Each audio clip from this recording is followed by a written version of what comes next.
What's up, my beautiful people? Exile451 here with yet another daily dose of Reddit Happy.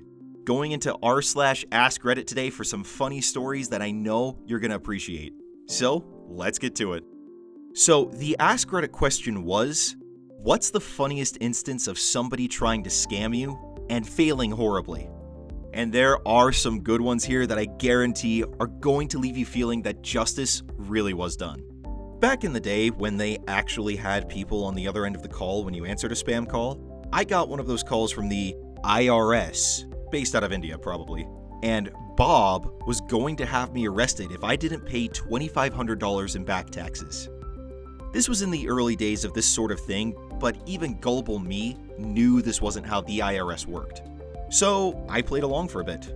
Oh no, I'm scared. What can I do? I told them I didn't have money I could wire them. Western Union, of course. So eventually I said that they would have to come and arrest me. I asked if they knew where I lived and how to get there. I tried everything I could to get them to admit that they didn't even know who they were calling, but they eventually gave up. I did tie up their phone line for a few minutes though, so they weren't scamming anyone else. That's the best I've got. These next few ones are follow-ups to this. I string them along if I'm not busy. My favorite was when they tried to talk me into installing TeamViewer so they could take over my PC. I get mishearing and said I didn't think my wife would want me to install some program called TeenViewer. He got very frustrated with me. Eventually, when I tire of it, I ask them if their mother and their friends know what they're doing for a living. No, they probably don't, because I have to imagine deep down they know what they're doing is wrong. Unless their mother and friends are also scamming, and then they probably just don't care. I've gotten a few of those, and they scream scam. They never identify me by name. There are 4 adults in this house. Who are you calling for? That's a good one. I never even thought of throwing that back at them. I had a guy do that to me. I told him I was a stay-at-home mom and I didn't work at all that year. He said, "But you still have to pay taxes." I said, no, I didn't make any income this year / borrow any. My spouse files for us. They made the income, but not me. He seriously couldn't understand the concept that the IRS would not be calling me to get anything from me because I didn't make any money. He then said I was going to get arrested and be dragged out of my house. I said okay, and then he hung up on me. I then had my friend use the robo-dialer on them for a whole day. Good times.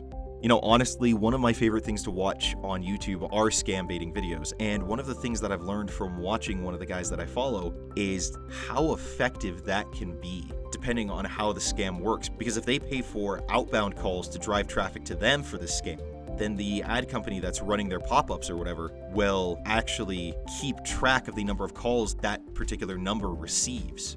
And so you actively cost them money if you just keep spam calling them. And if it's something like this where they're doing outbound call scamming, then you just tie up their phone lines and make it more difficult for them to be able to actually, get the calls out. So that's one of the best things that you can do. A few years back, I got one of those email scams where they're looking to offer you a job and pay you with a certified cashier's check.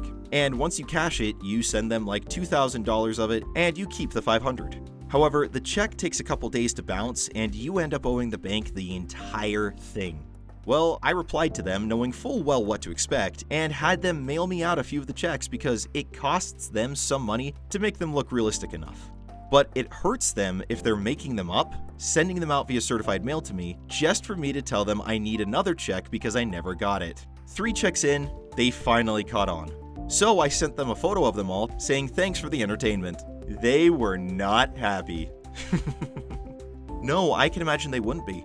Actually, this reminds me, I think it was like last March or April, I got a job offer for voice work from Upwork, where this guy was saying they had a podcast that they were trying to put together and it was all about technology. They needed someone to narrate it and it would be like $400 a week. And so I went along with it thinking, cool, this could be actual work. Well, they did a really sloppy job with this scam because in the contract that they sent me, they left the name of a different voice talent on the contract they sent, and I got in touch with him and like, hey, have you done work with them before? Thinking that they just used a standard contract and forgot to delete his name. And he told me that no, he was currently talking to them about doing the exact same job. So that set off all sorts of red flags. They sent me a check to purchase all this equipment that they insisted I use and buy from their vendor. Naive that I am, I cashed the check. Then they were insisting, hurry, hurry, hurry, buy all this equipment. And I'm like, well, I'm not doing that until the check clears, because honestly, they wanted really expensive equipment that I did not have in my budget at the time. And after communicating with the other voice talent a little more and taking it to Reddit, people were saying scam everywhere. And sure enough, the check bounced, and I basically told them to go pound sand. I mean, I think it was like a $20 fine or whatever, but I talked with the bank and explained the situation, and they completely understood. So, yeah. I used to work at a gift shop on Hollywood Boulevard. It was, and probably still is, a pretty common scam for someone to hand you a $20 bill to make change from the register, but then try and confuse you by throwing in other bills and saying things like, here's a 5, so just give me 3 10s, or something like that. The first time I encountered one of these guys, I got taken. The second time, the dude handed me a $20 bill, I opened the drawer and set it on top. As soon as he started running the scam, I slammed the drawer shut with his 20. Dude just about lost his mind and started yelling to other customers about how I stole his money. One of the other customers, who was obviously his partner, joined in yelling at me and trying to get other customers on board as well.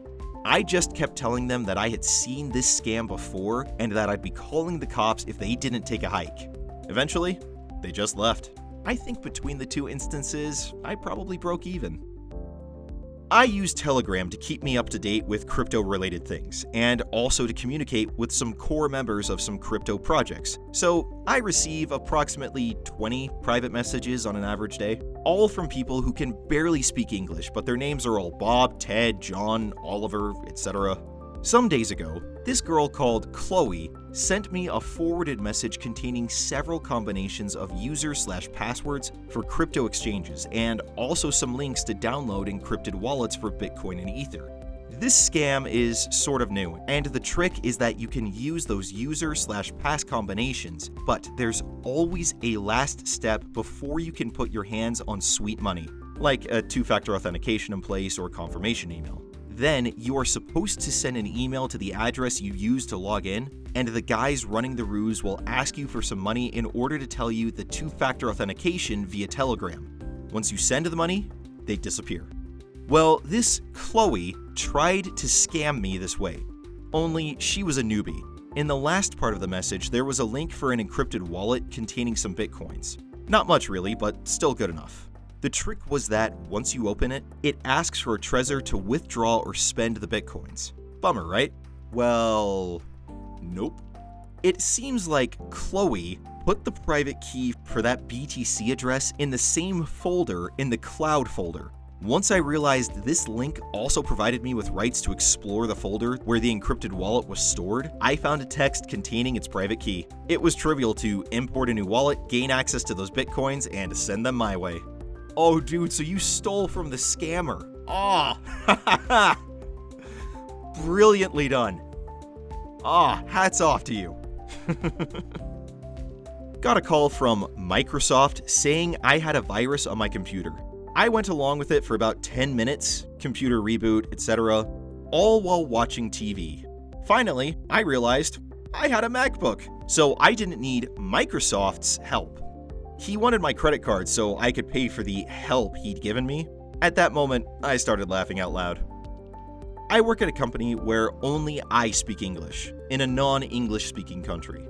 You can guess who has to take the incoming calls from foreign countries. It's part of my job after all. Oh, I'm a representative from Microsoft. Your computer has a virus. We need to connect to help you remove it. The whole shtick. This person had a Middle Eastern accent. I played the fool for 5 seconds, only to reply, "Why aren't the local offices calling? Why am I talking to an English-speaking person instead of local representation, one that speaks my language?" I was promptly answered with silence. Second and third time were considered far funnier for everyone at the office because I ended up shouting at the phone. There was no fourth attempt at trying to tell me my computer had a virus. I'd know anyway.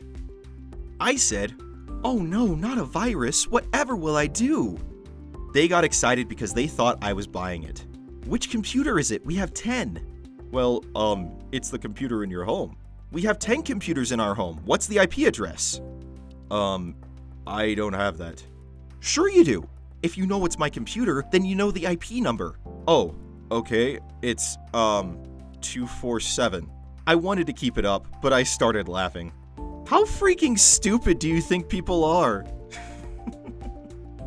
My favorite one of these tech support scams that I've gotten was a guy who called me up telling me that the internet had reported that I had a virus on my computer. This guy was like trying to tell me that the central server of the internet had informed them that I had a virus. And I was like, the central server? And he's like, yes, sir. The central server located in Miami, Florida, sent us an email warning us that your computer has a virus. The central server located in Miami, Florida.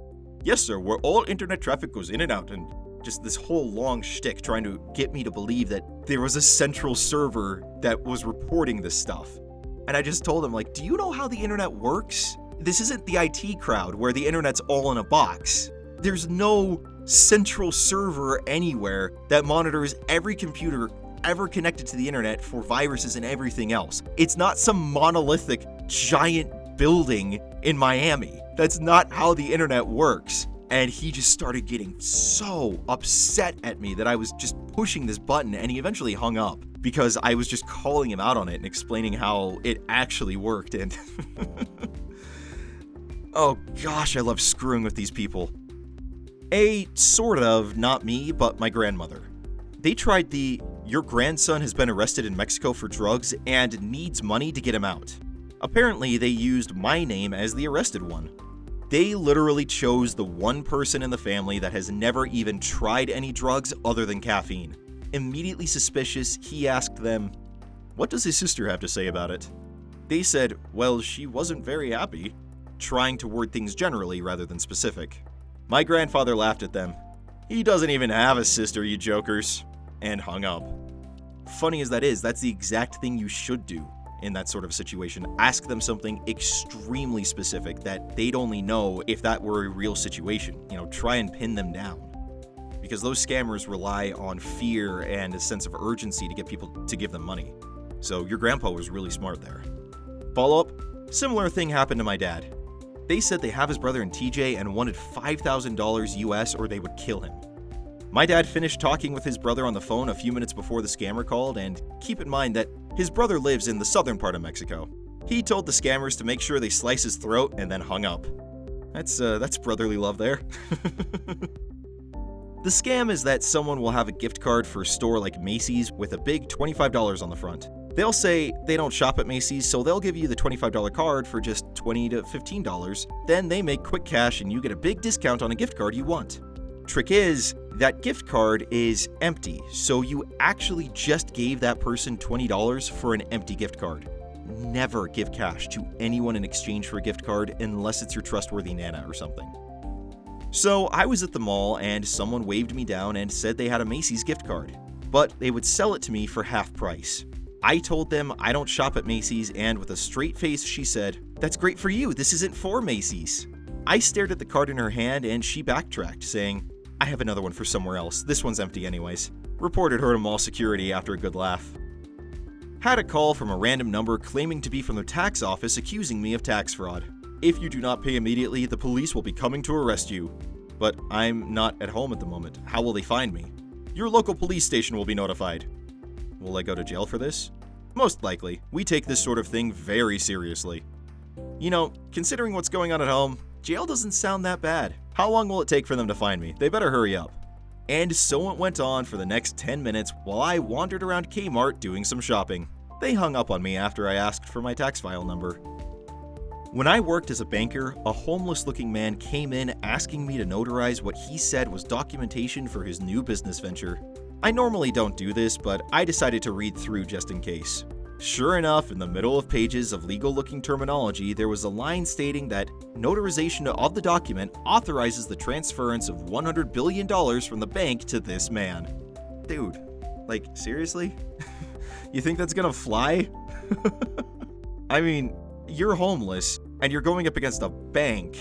You're not given a lawyer for something like that, unless it's a criminal proceeding. They're gonna have an army of suits. I mean, you really think that's gonna work? Oh, I love to see these people get justice dealt to them. But seriously, guys, as much fun as it was to narrate this, and as funny as these were, if you guys have grandparents or people that you know that would be gullible or susceptible to scams like these, please, please, please don't worry about offending them by bringing it up. Just talk to them about it. Just ask them if they've gotten calls like this and make sure that they know that these are scams.